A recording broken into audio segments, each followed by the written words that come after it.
Hey everybody, it's Justin Glover, realtor with RE/MAX and Mediocre golfer, and we are here with Jeff Caminiti, professional golf coach out here at Maple Hill. And we're going to give some little tips and lessons on how to make you a better golfer.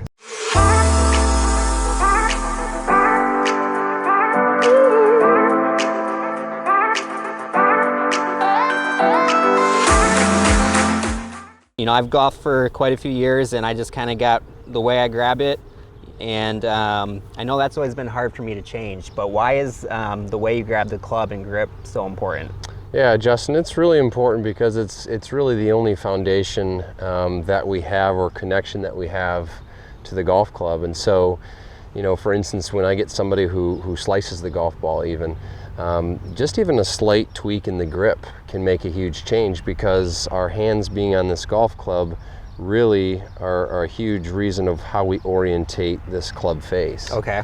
So one of the things that I like to do with the grip in showing people, for all the right-handers out there, is we always start with the left hand like this. And the key with it, Justin, is to really get the club in the fingers. I see far too many people get the club up here in the palm. Okay. Okay, so if we can get it down in the fingers like this with that left hand, that's crucial. Now, what you'll notice is that when you look down at your grip of your left hand, you're going to see two knuckles of the left hand, the knuckle of the forefinger and middle finger. So if someone's like this, we call that too weak of a grip. Okay. And then generally I don't see too many people with too strong of a grip, but again, looking for those two knuckles is crucial. Now, I don't really care if someone interlocks, overlaps, or does 10 fingers. The key, again, with the right hand as we put it on, is that it belongs in the fingers. Okay. Here like this, okay? So, and then with this, I'm gonna make a V with my right hand, Justin. That's gonna point up towards my chin. Okay. Like this.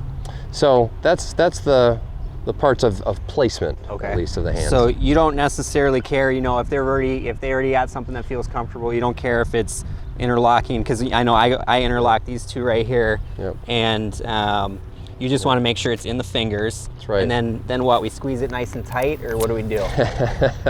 Yeah, that's the common thing that most people do, is they squeeze this club too tight. So I've got a good drill out there to help people with their grip pressure. If you just take your club with me, Justin, just put it right out in front of you and kind of just rest your elbows on your rib cage here like this.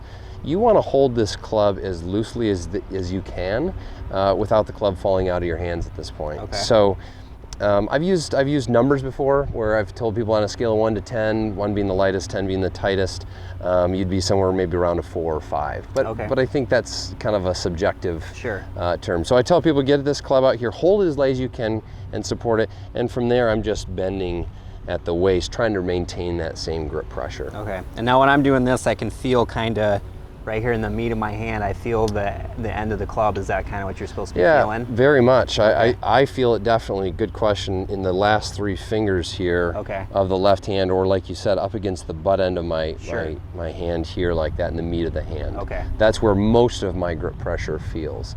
And again, I'm trying to do that with every club in the bag. Okay, so we got club in the fingers, not in the palms. We got a nice kind of light grip, so you're not squeezing too tight. Yeah. And then let's get over a golf ball and see what that looks like. Yeah, sounds good.